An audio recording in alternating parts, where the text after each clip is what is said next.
So in this section, we're going to do some more calculating force with free body diagrams. So we're going to work through several different questions and work at solving how would we relate them. We're going to relate a little bit of kinematics in, and we're just mostly working with word problems.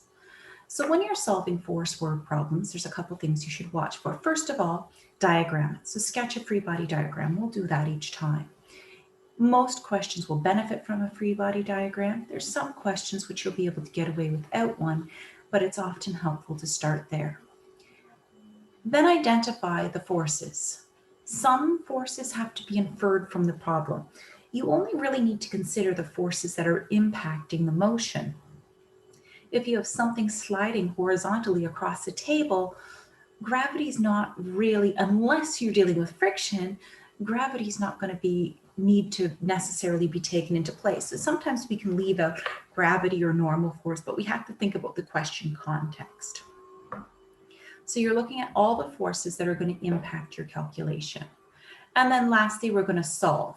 So we're going to sum any of the forces that are in the same plane. So any vertical forces will get added together. Any horizontal forces will get added together. You can think of it adding or subtracting depending on how you want to look at the direction change.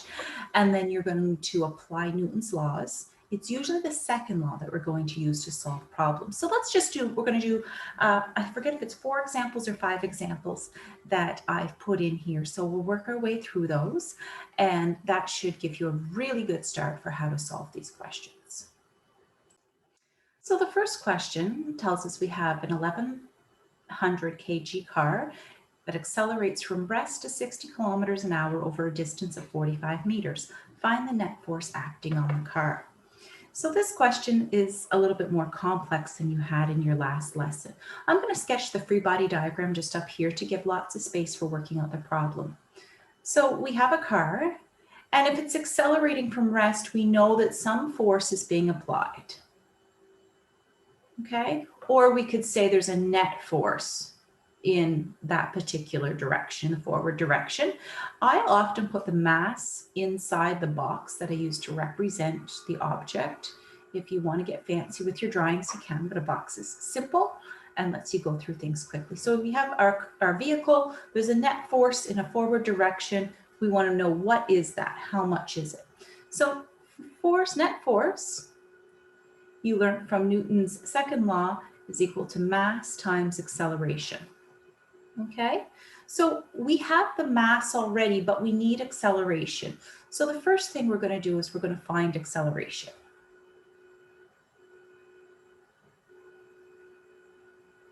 If you're flipping back to your notes from the last section that we did, that's probably a good move because we're going to be following the same procedure. So you know you have a starting velocity equal to 0. We have a finish velocity of 60 kilometers per hour, which is equal to 16.7 meters per second. Now, I think that's a conversion you're able to do without me detailing it at this point. Check and see. Are you getting 16.7? The distance it's accelerating over is 45 meters. You have an equation that links all 3 of these. The equation that links all 3 of those is velocity squared equals v naught squared plus 2ad.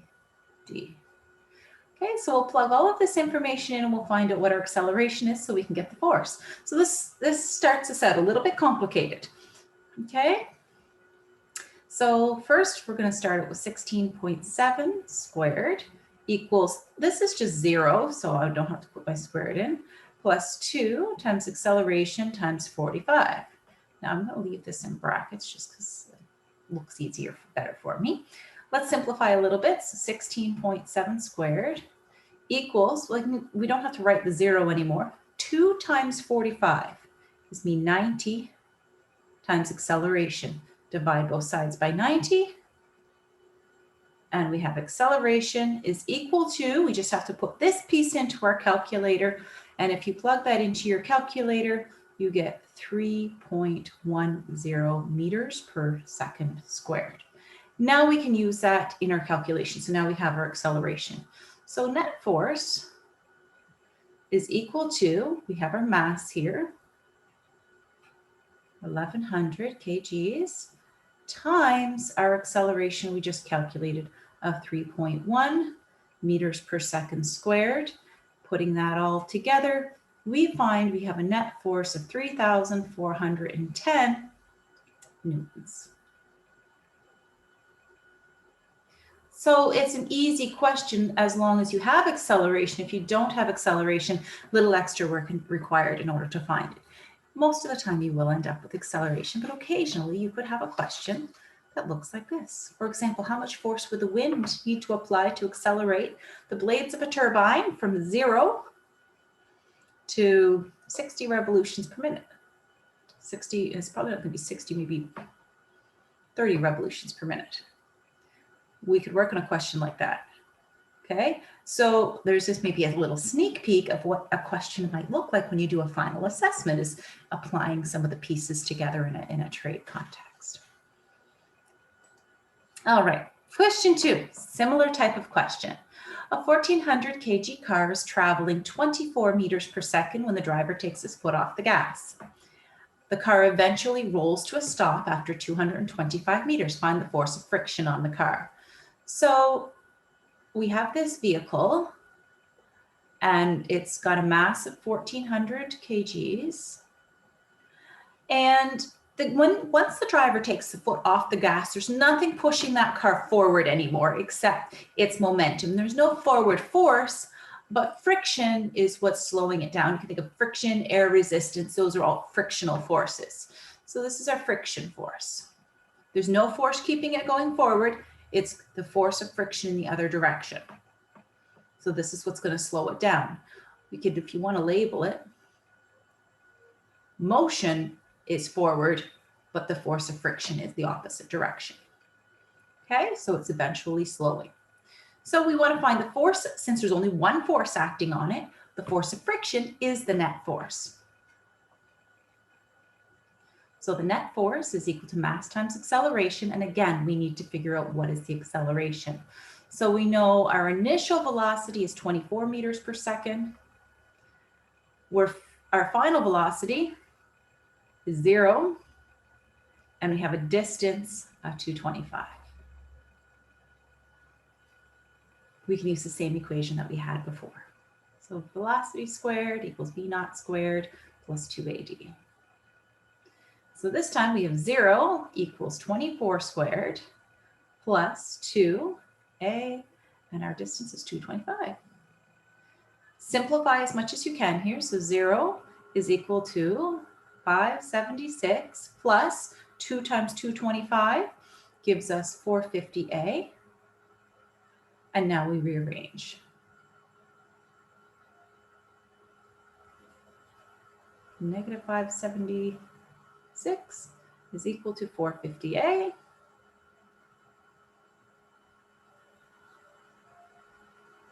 Divide both by 450, and acceleration is equal to 1.28 meters per second squared.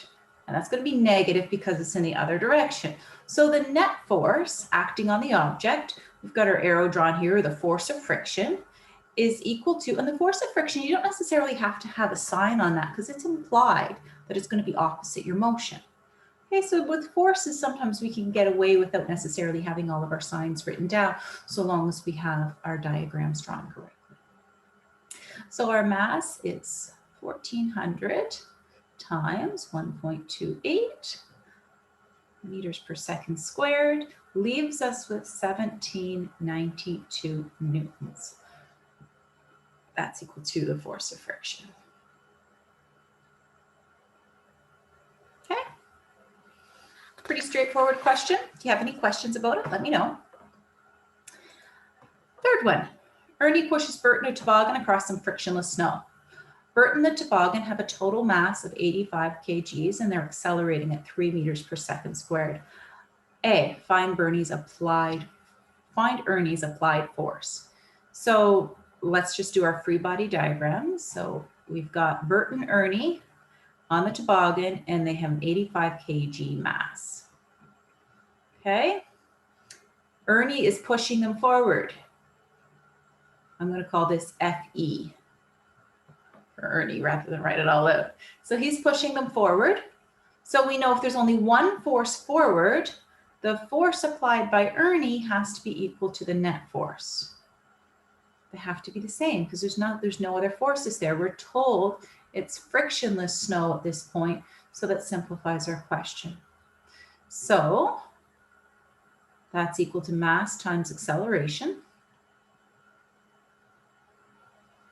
Plugging that in, we get 85 times 3 meters per second squared.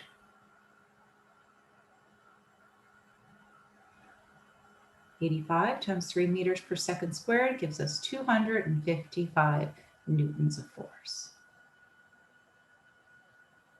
Okay. Fairly straightforward. That's the force applied by Ernie. Now let's look at B. Bert and Ernie hit a patch of concrete that exerts a friction force on the sled of 180 newtons. What will their acceleration be in this time? So we're assuming Ernie is still pushing with the same force. Okay, so we have 225 newtons. But friction from the concrete is pulling back with 180 newtons. And we still have the same mass. They haven't changed size. All right, so we have all of those pieces.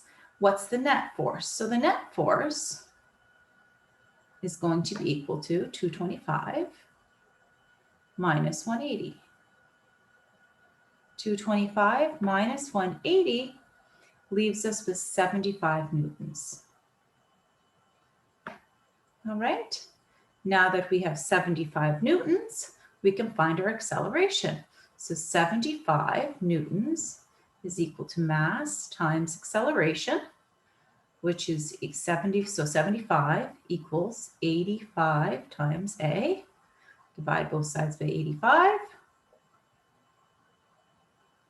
And acceleration is equal to 0.88 meters per second squared. So they're still speeding up, but not nearly as quickly, which is logical for the question. All right.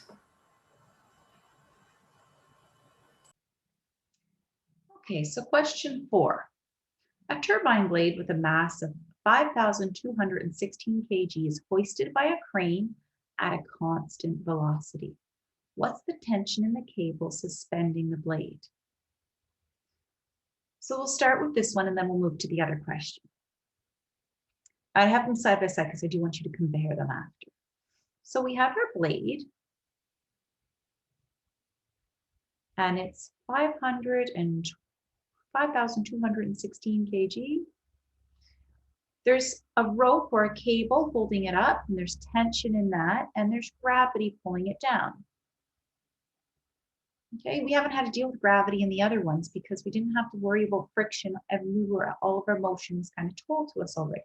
So this time we know there's gravity pulling it down. We can figure out that because that's equal to mg, which is equal to 5,216 times 9.81, which is equal to 51,169 newtons.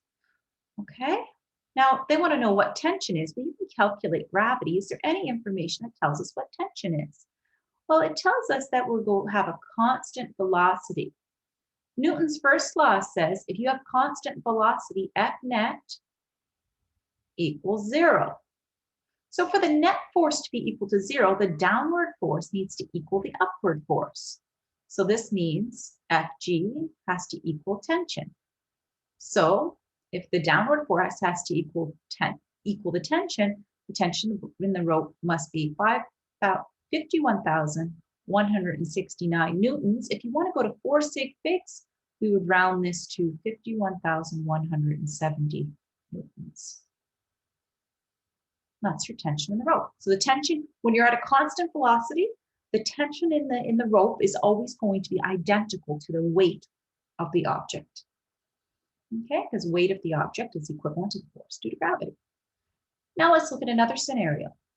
If just as the blade starts to move, so it's been sitting on the floor, it's at rest, If just as it starts to move, it accelerates upwards at 0.75 meters per second squared, what would the tension in the cable be then? Okay, so we have basically the same picture.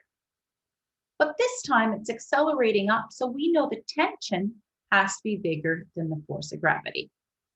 And we can label the force of gravity because we already have that. Excuse me, 51170 newtons. Round this off too. So we know gravity, how much gravity pulls it down. We want to know, well, what is the tension? Well, we know the net force has to be equal to the tension minus the force of gravity. Okay, that's the overall force. Or you could think of it tension plus the force of gravity. If you do plus the force of gravity, make sure you put a negative sign on gravity. But when it's just two forces I'm looking at, I'll often just think about the larger force minus the small force to give me my net force. And then think about the sign after. That's often very helpful for these. So the net force is equal to that. Well, what in our question, we have the force of gravity. Can I find what the net force is? Well, we certainly can because we know acceleration.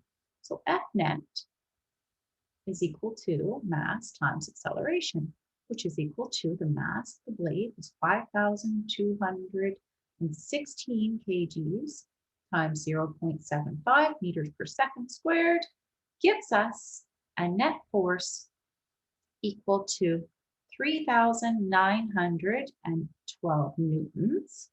So we plug that in up here, 3,912 newtons. So we know the tension force is 3,912 newtons bigger than the force of gravity, equals tension minus 51170.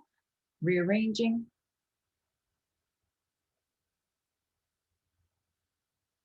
Tension is equal to, adding these two together, we get 55,081 newtons, or 55,090. That is 90 newtons. That's our tension in the rope. So let's look. Okay, think and apply. Would a cable be more likely to break just as an object begins to move, like with a sudden jerk, or when it's moving at a constant velocity? Well, if we look here at a constant velocity, the force in the cable is less than the force when it's accelerating. So you'll notice that whenever you're talking about rigging, your cables always have to be rated for more than the weight of the object.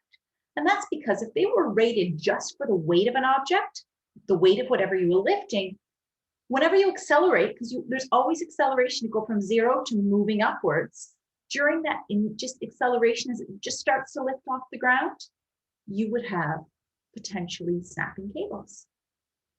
So you always rate them for a force greater, and that allows for any kind of abnormalities, a sudden jerk, something like that.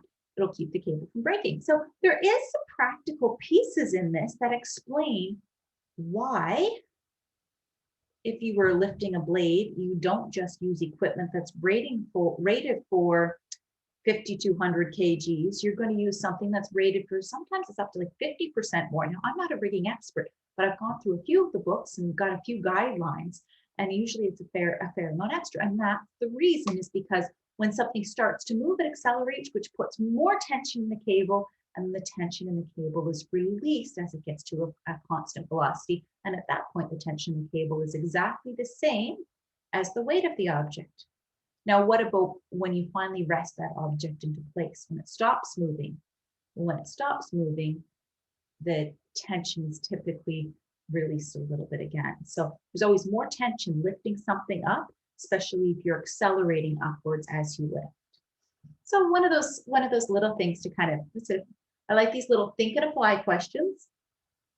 And I'm trying to get you in the habit of thinking and applying. We're not using math in our application, but we're using what we know about the math in order to answer what would happen. So I think that's an important part of critical thinking.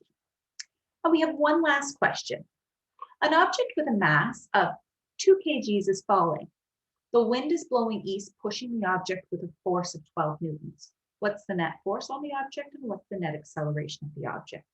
I have a feeling as soon as we sketch out the vector diagram, you'll go, oh, I know this one.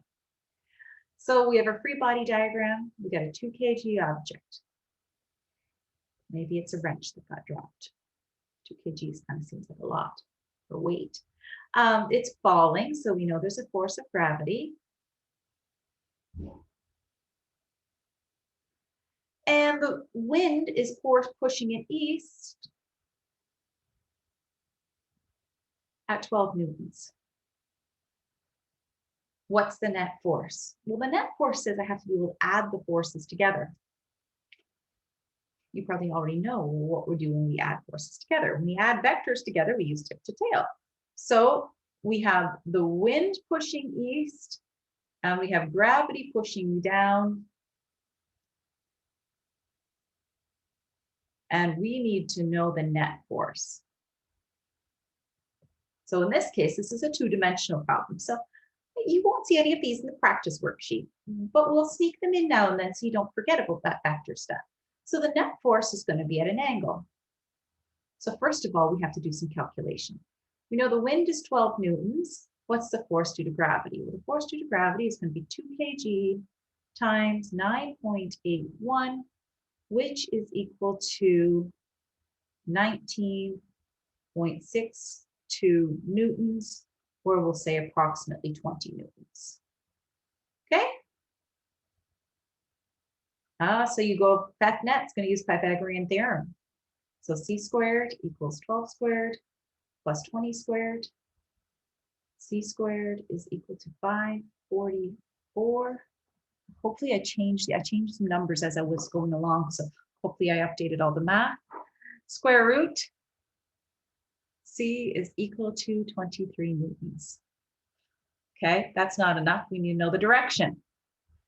So we know the tan of the angle is opposite, which is 20 over 12. And you're going to find you get an angle equal to 59 degrees. We have to correct that. So the angle around this way is going to be 301 degrees.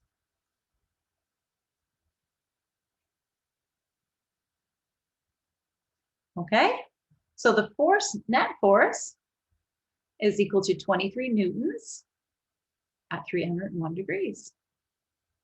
What's the acceleration going to be? Well, acceleration, mass times F net is the mass times acceleration. So we have 23 newtons is equal to 2 times the acceleration divided by 2. Acceleration is equal to, did I finish calculating? Yes, 11.5 meters per second squared. Now, acceleration is always in the same direction as the net force. So we can say acceleration is 11.5 meters per second squared at 301 degrees. So really, it's not that much more difficult if we do vectors in 2 dimensions than it is when we're dealing with 1. But most of the time, you'll only have to concern yourself with 1 dimension at a time. We're usually going to be balancing out the vertical and horizontal force. But this would allow us to take the last section that you did with the tip brake that comes off the turbine, and it would let us include the wind and all of those various components that we have. So forces that are not in the same plane. So there's a practice worksheet for you to do and just a couple questions to submit on SAM.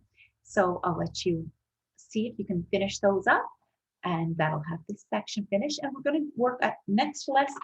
We'll deal with force and friction. So we'll look at how we calculate friction and exactly how gravity plays into calculating the force of friction.